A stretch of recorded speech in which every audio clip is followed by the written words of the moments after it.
The Discourse starts right now with Cheryl Oates and Erika Baroudis. Welcome back to The Discourse, our final episode of the season before we take the summer off. Today, we talk about the by-election results. We know the top lines, but what does the data tell us about the chances for each party's success in the next election? We're also talking about the What's Next panel, a roadshow launched by Premier Smith and her team to ask Albertans how they feel about some very controversial issues. And finally, we're talking about how health science could play a role in our national security. And we're delighted today to have a special guest joining us, Andrew McIsaac from Applied Pharmaceutical Innovation, which you might know as API, who will join us a little bit later in the show to talk about what this Alberta company is doing. And also, Erika has joined the Men in Black. Okay, for our YouTubers that maybe don't follow me on social media, I had a treatment for youthfulness on Monday that went apparently wrong, even though they do say you can cause bruising. I've been sharing that journey on my Instagram. I will remove the sunglasses because I put so much makeup on. Can you, does it look better than the photos I keep sending you to ask you, Cheryl, every day? It was so bad. But you know what? I decided that if I was willing to be on a podcast where my voice was hoarse and I sounded like a 70-year-old smoker, I might as well come on because most of our listeners are on podcasts listening to our beautiful voices as opposed to looking at, this face right now. So just wanted to give some clarification to our listeners and apologize to our YouTubers. It's still swollen. Anyways, I've been doing a lot of ice packs, but apparently sleeping lying down can reset this entire journey. Okay, well, thank you for that. Thank you for all that background. Listen, for the amount of money I put into my face for youthfulness, people asked me if I got filler, and I was like, listen, if I got filler, I would let you know. But I also have a lot of concern with fillers, so public service announcement. That's for another episode. Yeah. Okay, so in other news, besides Erika's face, the Alberta government has launched this week the Alberta Next panel, described on the Alberta government website as a province-wide consultation to chart our path, secure our economy, and assert our sovereignty within a united Canada. The Alberta Next website, it has its own website, goes on to say the Alberta Next panel is touring the provinces. The provinces, that's weird. Is it going to other provinces? Did you just find a typo in their own website? Well, I did copy and paste it here, but I didn't realize they were going to other provinces. Touring the province to hear from Albertans about how our province can protect ourselves from Ottawa's attacks while building a more prosperous, strong, and sovereign Alberta within Canada. This whole consultation is framed as intending to guide discussions that will lead eventually to referendum questions that will be asked in 2026.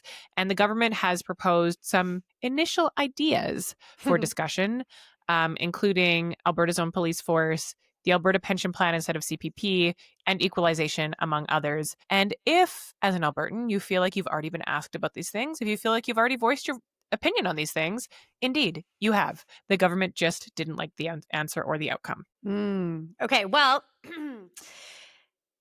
I'm just going to say I have mixed feelings on this one. I know when we talked about this being announced as the next Alberta panel, I had aspirations that maybe it was about talking what a navigation towards separation would look like. I feel like this is Fair Deal 2.0. But maybe with I'm still kind of trying to figure out. Is it even 2.0? I feel like it might be 5.0. No, officially. But this did have me go back and look at the Fair Deal panel, the report to government that was issued May 2020. So 5 years ago. And because I was like, why is it being chaired by the Premier? Why is there a minister on this? Why are there MLAs? There were, in fact, on the Fair Deal panel, 3 UCP MLAs on it. That was Drew Barnes, Miranda Rosen, and Tani Yao, one of which is still with us. But, it was a very small panel, a lot of credibility, and I'm not taking away from the professionals that are joining this, but it's 13 people chaired by the Premier. I don't know why elected officials are on it. That's kind of my biggest issue or biggest takeaway is that why is it being chaired by the Premier and why are there so many, there's MLAs on it, which I'm like, isn't that your job anyway? That's your biggest issue with it? Yeah, the rest of it seems super democratic and genius. So and genius. So I played on this website for a little bit yesterday because I'm an Albertan. And Is it like the planes thing? Or are you going to do this before bed now every night? No. This is like a afternoon. It's kind of Okay. adventure. Yeah. Although I will say that if you intend to go through the surveys on the website, like you need kind of a big chunk of time because each category. So let's take Alberta Police Service, for example. You click the category and then you must watch a propaganda video, like a 4-minute video, a 3-minute video before you're allowed to participate in a survey. So the video is basically like, let us tell you about why this is a really great idea. And then there's like a little section at the end of at least the videos that I watch that's like, these are why people have said they don't like it. So there is like a tiny bit of balance, but truthfully, like this is the government pushing a very specific message. And then you get into the survey, which is like a couple of questions on each topic. And I just want to read you What's some a couple? of the survey. I haven't done it, but I have had friends tell me about it. And they're like, one of the issues we'll talk about. But how many are there? So how many topics are there? I think there's... No, how many questions? There's like a couple questions for each one. Oh, like okay, 2 questions. Okay. So you watch like a 4-minute video and then you get asked, for example, for CPP, I'll put it up on the screen. What potential benefit do you like most about Alberta opting to leave the CPP and create its own pension plan? Is it a way to reduce how much Alberta workers subsidize the rest of Canada? Is it a way to potentially improve retirement benefits for Alberta seniors? Is it a way to potentially reduce premiums for workers and businesses in Alberta? Or is it a way to boost our financial sector and diversify our economy? Now, if I think you they're are all someone... great reasons to benefit. Sorry, you have to pick one. And if you come into the survey and you don't, like I come in, I'm like, I don't actually think this is a good idea, but I still have to pick one if I want to proceed to the next question, which is obnoxious because I know the government is going to leverage this data down the road and say like, well, 50%, 60% of Albertans are really into the idea that this could reduce their premiums. I'm not, but I had to click it. And then so can you not go to the next question either? No, you can't. And what is this asterisk telling me? Like, do you see it at the end of the question? It's like an asterisk. It's like... And then the next one is, so the next question is on the other side of this. Which risk of opting out of CPP to start an Alberta pension plan are you most concerned about? The federal government will significantly shortchange us on Alberta's share of CPP. This will be mismanaged by current or future governments. The Alberta economy and demographics will decline, and this will mean higher premiums for workers, or that I move from Alberta either while working in retirement. I may not get my full pension benefit if Alberta and Ottawa can't come to a similar agreement like the one that Quebec has. Okay, so from this, is this where the government got crappy results? Because like I don't know why there's not a like all of the above, you know? But it's a dumb survey. Like, what will this tell them? It's very leaning. It's very leaning. Also, like we've like on CPP specifically, we have canvassed this. There was town halls. There have been public opinion surveys. This does not come out as the majority of Albertans would like to have an independent pension plan. And so the only reason for the government to do something like this is because they're looking for a specific answer that they haven't gotten yet. I don't disagree that it's leaning. Like some of these are double negatives just to get to a point. Or like you said, I even asked you before this, like, and I know from talking to friends that they said you can't do anything until like the comments after the fact. So they're not qualitative and quantitative answers or others or none of the above.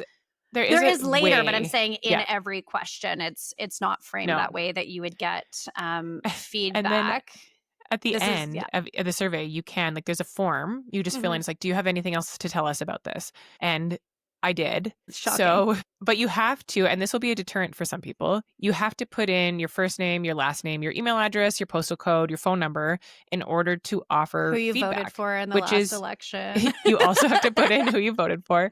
But some of that data will tell the government that, right? And I think that will turn a lot of people off from participating in the survey. Yeah, I mean, like I'm not going to try and pretend that this isn't skewed one way. I mean, that is how a lot of polls work in politics. I mean, you guys had town halls where you were driving your own narrative. Either way, I think that we can say that the public isn't super supportive of APP. So I'm not really sure what this panel is going to get out of it or what the recommendations are going to be. I'm still sitting here being like, well, it was 5 years and we're still in the same place that the Fair Deal panel was initially. I would rather these be conversations about what this could look like if we were to go to separation, to your point, answer the questions about how would we do this or what does that look like. I will say, though, the business industry and the community industry, those that were on the panel, I don't want to crap on the whole thing. I think it was a pretty good list of individuals that were selected. So I guess the silver lining, or the previous one? Both, but I'm more specifically saying like there's a good selection of business and community leaders. So I don't want to discredit that selection process. I just feel like it's appearing to me as too politicized, with the first 4 people being mentioned being elected officials, 2 of which serve in the exec council. Yeah. I mean, I think they got some good names on this panel. Yeah, and that's what I want to say. It's like that nothing good will come out of the panel. Yeah. And there will be town halls, both like virtual town halls and in-person opportunities. They already have a whole bunch scheduled for real life town halls. And I imagine like the way that it's framed is that these are the ideas that we have in terms of things that need to be discussed, but you can bring up other things, unsaid separation, if you would like to bring up those things at these discussions. Mm-hmm. So who knows if like what will come out of all of this, but it is curious to me that some of the things, like the Alberta Police Force has never been popular. It hasn't been in the government's own push polling popular. And so I'm surprised that they still want to continue down this road of pushing this issue on the What's Next panel. I do think, and this is coming back to what I was hoping was the intention of this, is if we do move towards separation, or if there is going to be a ballot box question or ballot question about separation or anything to that effect, I would like to explore those types of things, because those would be a reality. And getting away from what you had said on emotion versus facts, what is our infrastructures plan? But what is our, like, I'm just saying, if they're going to do it, and I know that one of the things is like, why do this? I think it's because they can, like, based on, Carney being pretty, like, appear pretty much on side with trying to find solutions with Western Canada. I think that they're doing this through the summer months because it makes the most sense to do it during when the House is out and they can do their summer road shows, and that they already committed to it. So I think they still have to do it because they talked about it. They committed to that. They started getting the wheels in motions. I don't think that they should halt just because the federal government, for once, is playing somewhat collaboratively. It is kind of a weird time to do it, though. Like, in terms of federal politics, like, I get, like, take advantage of your time off, but politically speaking, a lot of people are happy with how Carney started and happy with what he's pushing forward. And if Danielle Smith thinks she's a diplomat. If you truly believe in that kind of diplomacy, is now the right time to start firing your Ottawa has too much control over Alberta missiles? Like, it feels like we're making progress, and this feels like taking that progress backwards. And this is where I'm critical of the elected officials being there. Do I think there's still frustrated people across Alberta that want to have that conversation? And should we still be moving towards that referendum vote? We should still educate ourselves on all the moving things. I do think that this panel should still go forward because, like, I don't know if I love it, but because they announced it, they committed to it, it should still go through it. But that's where I'm saying is that, to your point, on the diplomacy side, recuse the politicians from this, because like the Fair Deal panel, there still are MLA town halls. MLAs are encouraged to attend the town halls within their regions. So there's still a political ability for elected officials to hear from their constituents. I don't think putting them on the panel serves that same intent. Like you said, remove the politicians and have the experts have those conversations and give a report back to government, as opposed to what we're seeing now, which is Premier Smith going out on this roadshow while also still having to negotiate with Carney. And, Carney said a lot of great things. I haven't seen it put into action. So I wouldn't say like, hold your horses until, he backtracks and then go full steam ahead. I think that the panel should still go forward. I just don't know if I agree with its current structure. Well, and so at this particular moment, to frame a whole panel around like, come out to our town halls, come participate in these discussions, take our online survey, framed primarily as protecting Alberta against Ottawa's attacks, that's not very helpful to the Alberta government. And it doesn't really give them a lot of cover to do the things that they're currently doing, especially the stuff that is in Alberta's interest, that are things that Danielle Smith has pushed for, that she's actually made criteria to national unity.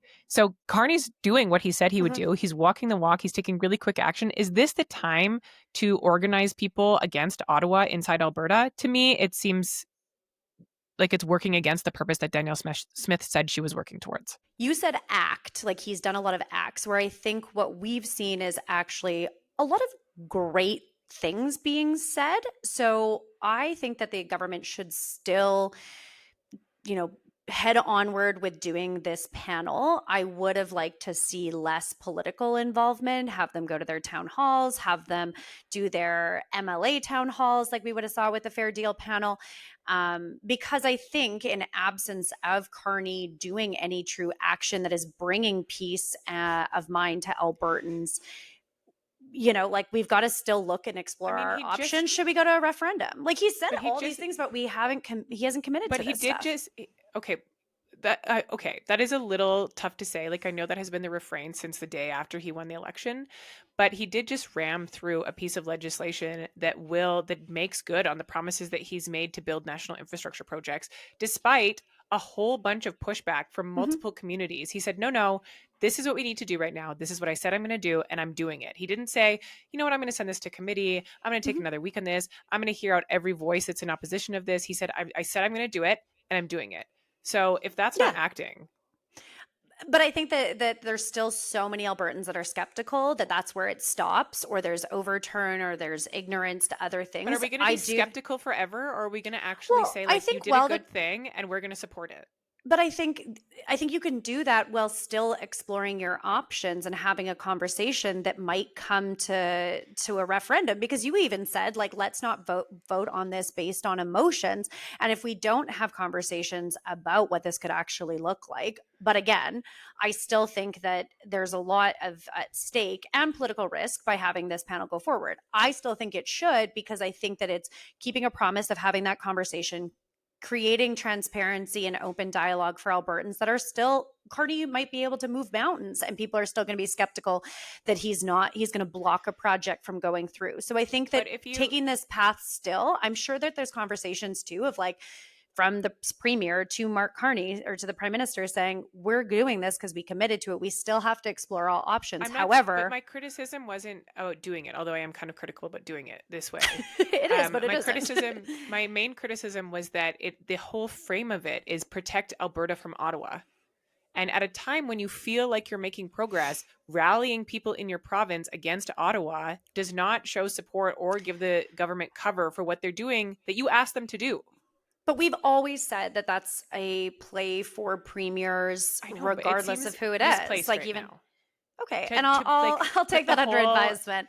But I get what you're saying. Like, maybe it would look better, but I also like nationally. But I think that it would maybe hurt her provincially to not continue on during the most ideal time, which is summer. You know it, I know it, to go out and have those conversations. I think it could have been done a little bit different.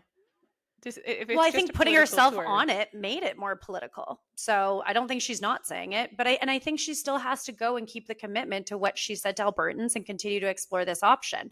There might have been a nicer kumbaya. I love that I use that all the time, but like with her and Carney, and I'm sure there's conversations about these plays. He's probably telling her stuff that isn't making the news and vice versa, because they have to work together. But I think in Alberta's best interest, they still need to explore this option, because even for someone like me, I want to know what this looks like. Yeah. I mean, I want a pipeline before that. But... Okay, well, my point, I'll give you my point was word. Like, you don't have to, you can go in and just say, we want to talk about these things. Does Alberta need a police force? Does Alberta need its own CPP? You don't have to go in and say, what option should we pick from all of these options you don't like to protect Alberta against a hostile Ottawa? So you're talking about like more the framing of it. Yeah. I mean, I don't like any of it, but I particularly don't like the frame of it. Well, I don't like the politicians are there. So we both have some critical. Yeah, let's keep going, because we're talking about Carney, and we have a special guest today that can add a little bit of context to one of Carney's most recent announcements. Carney has just announced a very massive commitment to defense spending. It's timely today because we have this guest joining us who has this really unique insight into Canada's security. And thinking about it this way, the next threat to Canadian sovereignty might not come from tanks or missiles. It might be in a shipping container, or it might come from a shipping container that never arrives. Whether it's antibiotics, whether we're talking about vaccines again, in Alberta, sometimes this conversation is around basic painkillers. Canada does not make enough of its own medicines. And in a world right now of supply chain chaos, that's not just a health issue, that is indeed a security risk. So we're talking today to someone who's on the front lines of potentially fixing that. Joining us now is Andrew McIsaac, the head of Applied Pharmaceutical Innovation, as mentioned, also known as API. They're based right here in Alberta and working to reshape how this country thinks about drug development and life sciences, not just for the lab, but for the economy, the health system, and yes, national resilience. So, Andrew, welcome to the discourse. Thanks so much for having me on. Andrew, I wanted to start with really, really simple. What is API, and how would an average Albertan or an average Canadian benefit from the work that you're doing? Oh, that's a good question. So API is a not-for-profit organization that works as a bit of a bridge between the post-secondaries that we have here and industry. And our goal overall is to enable the money that we spend on post-secondary research and on innovation and training is able to become economic. So our big goal is to narrow that gap between research excellence and the economic activity associated with it. We are based in Edmonton with satellite presence in Calgary as well too. And we work very closely with researchers as well as folks who are looking to spin out companies. We run incubators and we support training programs that build capacity.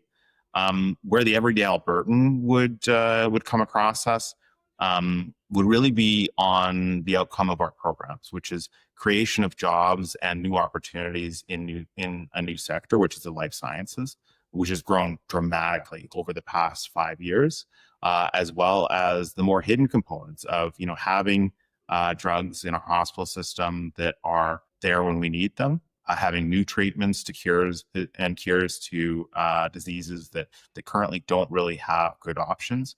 All of those things are things that API plays a role in. Awesome. So I heard you say life sciences a few times. Can you unpack this for us and why people should care? What is this sector? And kind of expand on some of the stuff you shared of where it's going. Yeah, absolutely. So life sciences, it's jargon. It's all jargon. Life sciences is the sector that sort of comprises pharmaceuticals, medical devices, health technologies, and essentially, natural health products, things that improve the health and quality of people's lives. If you look at the global top sectors in the world, the big ones are energy, IT tech, and life sciences. So, Andrew, to make this relevant to our listeners, for a long time, Canada has had a problem with not being able to do our own research development of drugs in Canada and relying on outside sources.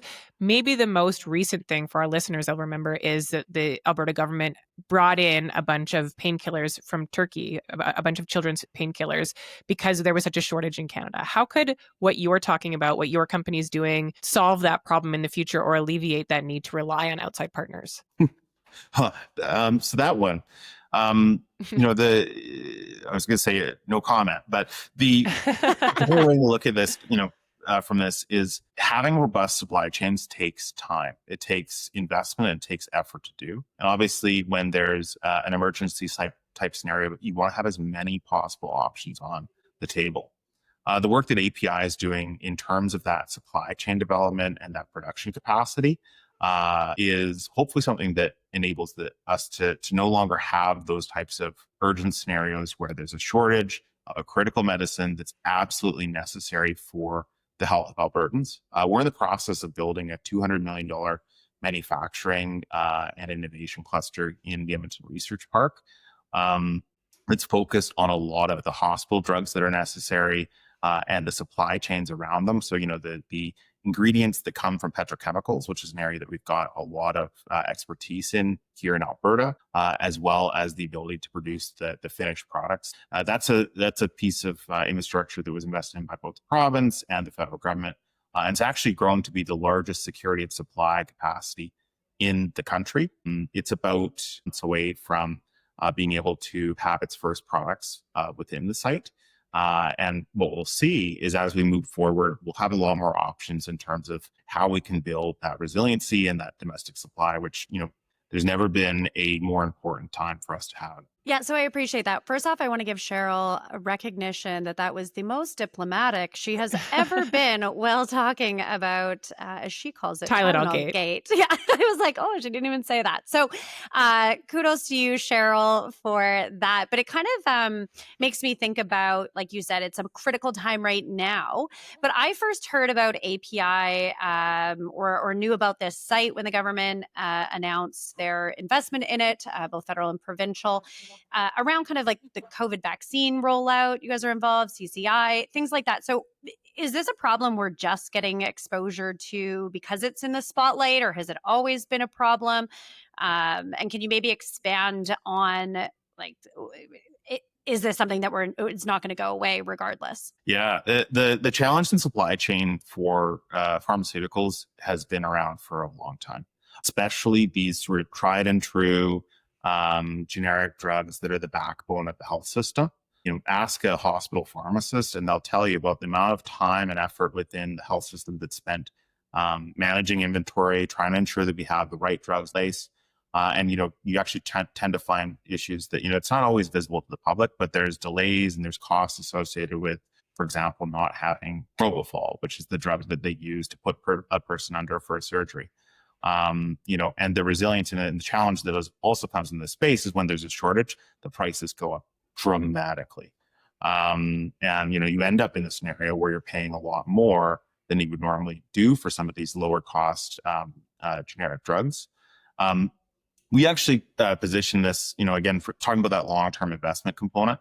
In COVID-19, a lot of folks were pushing, oh yeah, we need to build vaccine manufacturing. From our standpoint, we looked at it and we said, well, no one would be able to actually build that capacity in time to have it have an impact in the pandemic.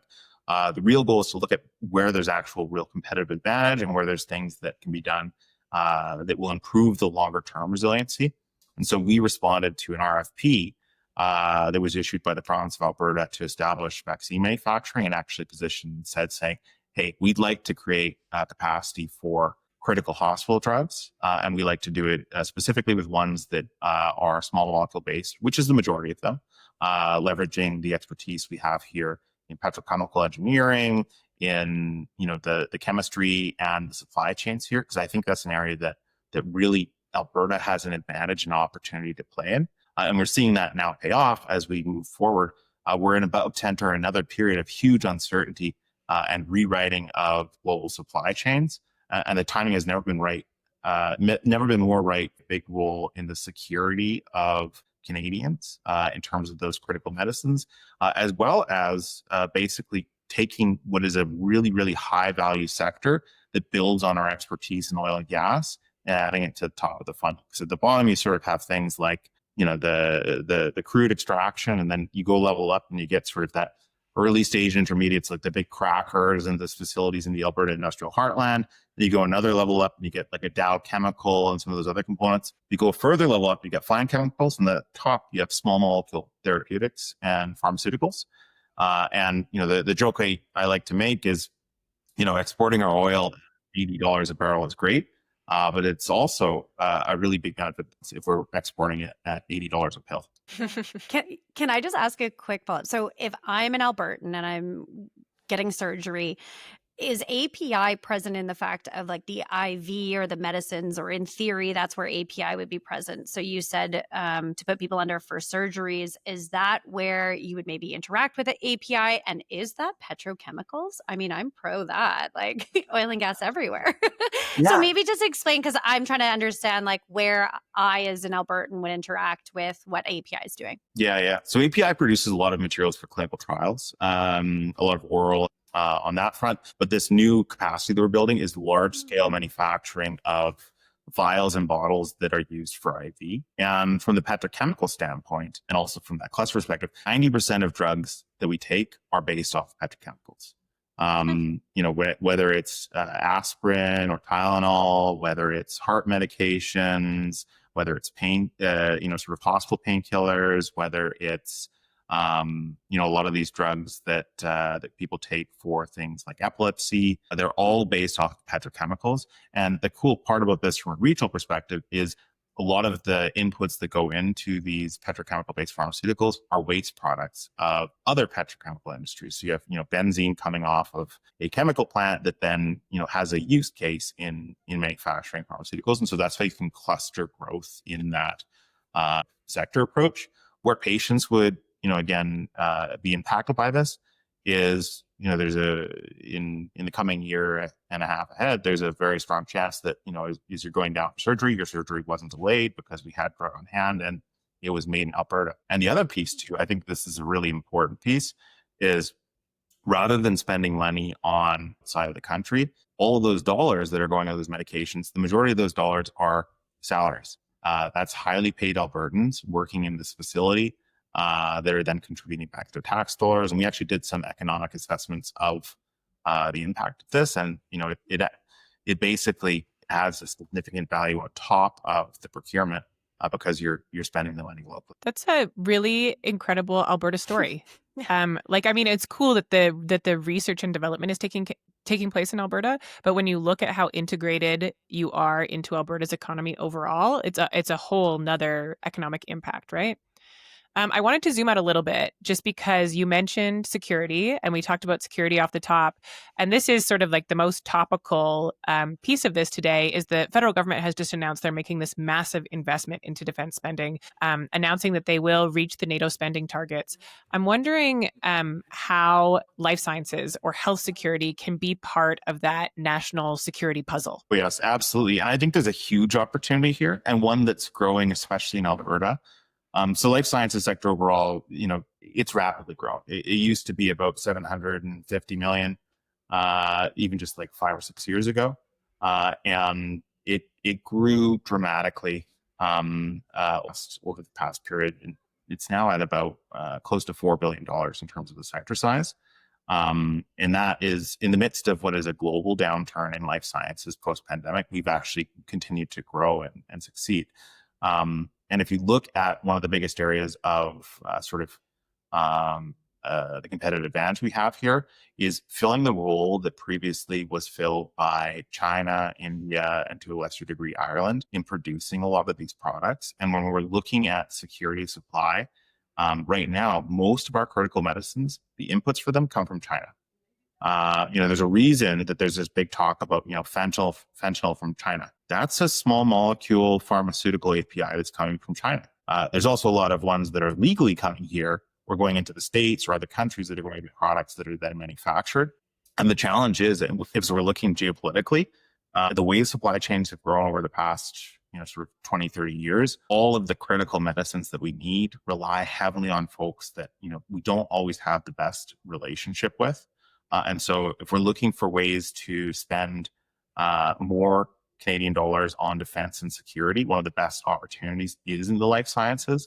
I think the Prime Minister mentioned in some of his remarks, the idea of investing in rare earth extraction, again, to provide resiliency in supply chains versus China.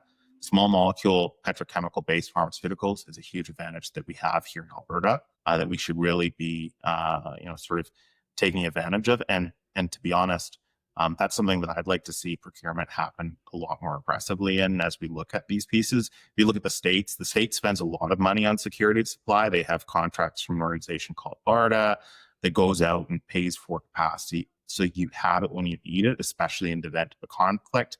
They call medicines in some cases medical countermeasures in terms of their jargon. And we've actually been working with some companies in the States. There's a Florida-based company that has similar capacity to us on the API side, where we're building a resilient supply chain, both between API here in Canada and then them down in the States, and using that to help sort of build NATO-based capacity and resiliency.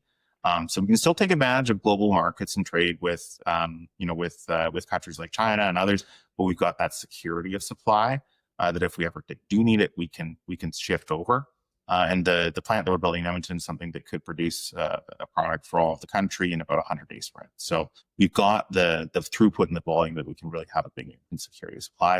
And I think it's a good avenue to go when it comes to increasing defense spending commitments to have more economic impact than just spending it all on, aircraft that are coming from from the States. Yeah. I think you kind of alluded to this and kind of as one of our final questions. What are you looking for? What would you love to see from the Alberta and the federal government as we go forward and navigate this? Yeah, I think the most important thing, especially with the way things work in terms of moving forward these big projects, is the commitment and the resolve to see things through. They're long-term projects that take strategic planning and momentum to move forward. We're getting close to the end of ours, which is excellent. But this is something that now, in pandemic, everyone was like, oh, we need to build capacity. And then they never really did it. And we're only a few years out of pandemic, and already the security of supply chain stuff is coming up again. And so, our piece is, this is something that is critical. That clearly, within a decade, we've had two big reasons why we need to do it. Now is an opportunity. And especially here in this space, global supply chains are being redrawn in a way that they haven't in decades. And as I said, the big drivers of wealth and value in the world, it's energy, it's IT tech, and it's life sciences. And here in Alberta, we have all three. We really need to double and triple down because we can make stuff here. We've got a strong value proposition to do advanced manufacturing. We've got the research excellence here. It's a no-brainer. It just takes commitment and it takes investment and attention, but it's going to pay off in the long run. And there already is. Like I said, the province has seen the sector grow dramatically over the past 5 years. It's like tripled in size. That was this. You kind of already answered my last question, but I do think there are people who are listening to the story and listening to everything that you're doing and your sort of vision for the future and why this is so critical, why this moment is so critical for the work that you're doing in Canada. For those people that are maybe hearing about this for the first time, or maybe people who have heard about you before, is there sort of a final thought you want to leave them with if they're remembering one thing about API when they turn this podcast off? Yeah, I think the best thing for people to think about is that we provide a lot of value for benefit for the money that we already spend in education, in healthcare, and enable it to become jobs and impact and security. Awesome. Well, I will say I love that I have now another reason to say the world needs more Alberta energy, because I just learned about the whole petrochemical side of things. But Andrew, thank you so much for joining us. And where can people learn more? Well, check us out on our website, appliedpharma.ca. We're also on LinkedIn, a whole bunch posting stuff. I post on myself as well, too. I know. A lot of the interesting stuff related to the sector as it grows. We also do a province-wide celebration of the sector in September. It's the last full week of September every year. And it's a great opportunity to come out because there's actually tours of some of the facilities and the capacity that we have here in the province, which continues to grow. And like I said, it's growing quickly. Well, I'm sure Cheryl and I would love to nerd out more on this come September. But thank you again so much for joining us. And we'll keep an eye on what's happening with API. It's my pleasure. Thank you for having me on. All right. Well, I found that fascinating, and I really do hope we get that invite. But last topic of the day, something that just happened on Monday, the results of the by-elections, where your buddy, NDP leader Naheed Nenshi, now finally, after he decided not to run in Lethbridge, has a seat in the legislature. Get over it. He's there. He's there. He can talk all he wants now. Yeah, he has a seat in the legislature. Not a lot of surprises in any of these results, at least at the top line. The NDP held both its Edmonton seats. It won Strathcona. It held Edmonton-Ellerslie, and the UCP, not surprisingly, held on to Olds-Didsbury-Three Hills. That's where I think most people thought this would land. But there is a bit more tea leaves, maybe, in the actual raw data. So let's just start with Strathcona because it's, I mean, there's nothing really surprising about the Strathcona vote, only to say that I think there are a lot of people out there who thought maybe New Democrats didn't support Naheed Nenshi, maybe he wouldn't get the same turnout as a former premier did. In this particular election, in this by-election, Naheed Nenshi actually got more of the vote than Rachel got in the last election by 2 points. So 80% in the last election, 82% here. I think it's safe to say the NDP have held their support in central Edmonton. Oh, absolutely. I haven't looked into what the voter turnout were versus the last election. As we've talked, by-elections are usually lower, but a percent is a percent. I didn't get out door knocking further to my face, I fell off my horse and bruised my tailbone. So I'm basically was useless this last week as a political door knocker. But I do know a lot of people that were door knocking there and said, is very clear, very political stronghold, very NDP in the sense of, get off my lawn, you're not an NDPer type tone. So I'm not surprised with this result. And hopefully the new MLA goes there and talks to his constituents, but I hope he doesn't take this for granted that he has the same support, because I think a lot of that is attributed to Rachel Notley. So I hope that as the MLA there, he puts some time in and doesn't just assume that it's a safe hold, because it is. Yeah, for sure. Let's go to Ellerslie, because the data on Ellerslie is a little bit more interesting. The NDP did hold this seat. So this is the seat that Rod Loyola vacated to run for the federal Liberals, and then the federal Liberals wouldn't let him run for them. So he very unsuccessfully ran as an independent there.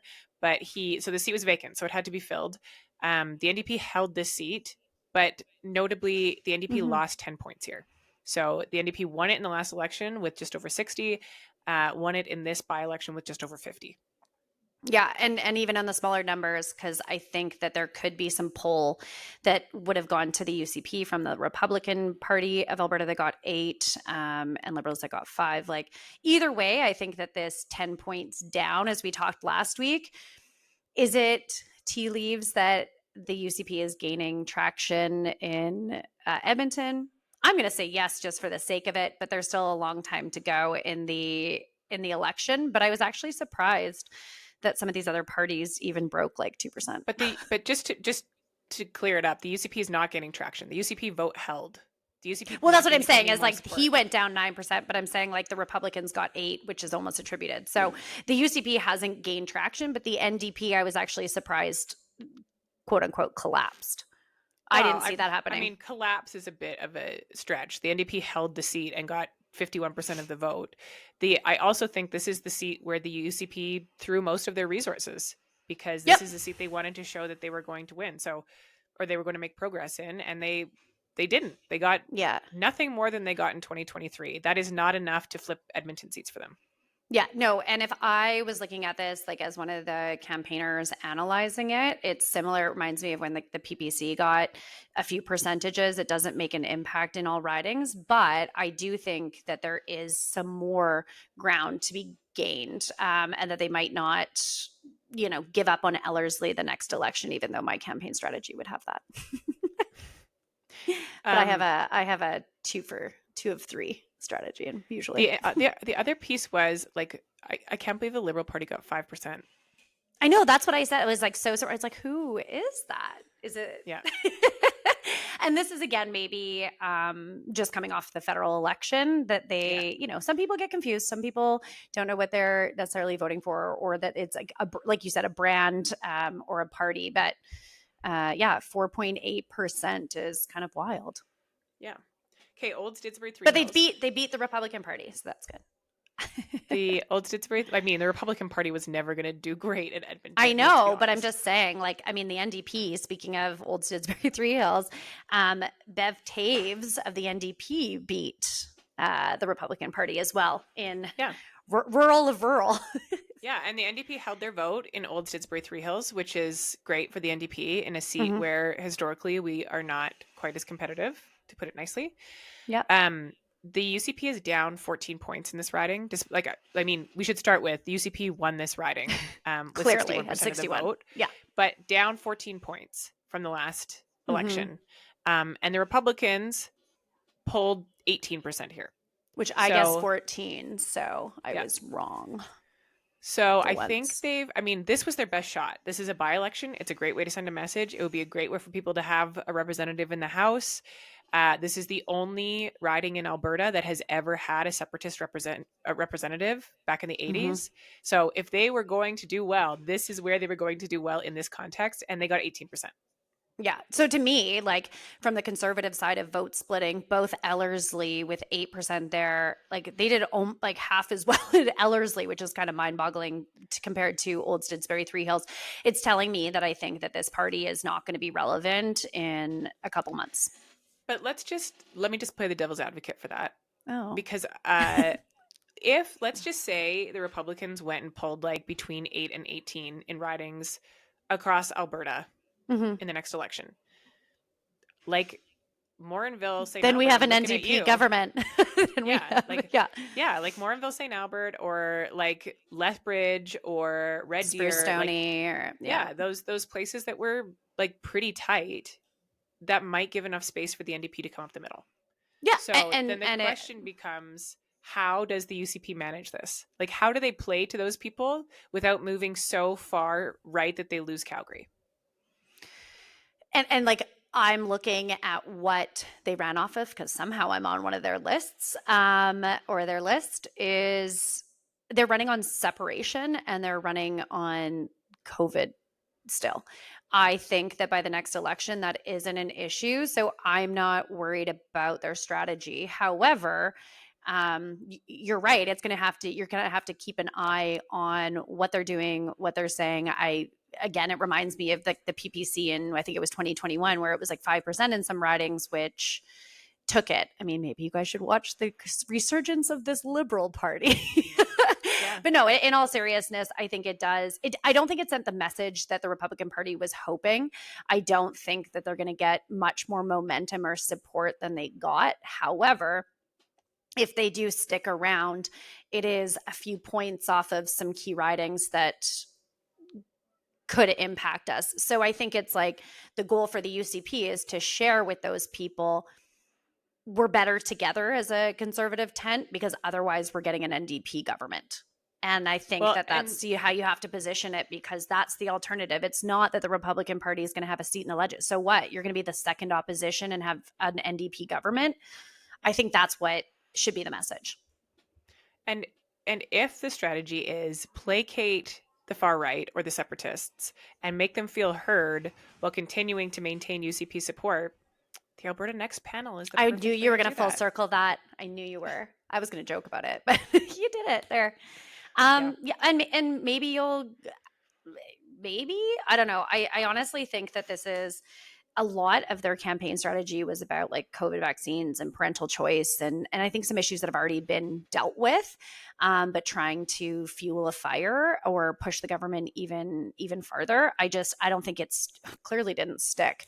I was going to give them success at 20 to 30% of quote unquote making an impact. I think this is just like a thorn in the side of the UCP, that they have to, the UCP they can't ignore it. Yeah, they can't ignore it. So it's going to be a little bit of a distraction, if nothing else. Yeah, but I did love the Juno News article. I'm sure you get Juno News, but they were talking about like the kamikaze campaign, and this is like Cam Davies 2.0. It was a well-written article. But anyways, a very interesting take of just like how he positions himself as an individual, and that it's kind of like, you know, if you're not with me, I'll burn the whole building down. And so I think that a good thing to watch is how the individuals at the helm handle this loss and how it pivots into either a political party versus an individual's ego or personal mandate. Okay, well, we will be watching for that over the summer. Will we, though? We'll be watching for it. That's our show for today and also for this season of The Discourse. Please do us a favor. If you are watching this show on YouTube and you like this show, please hit the subscribe button.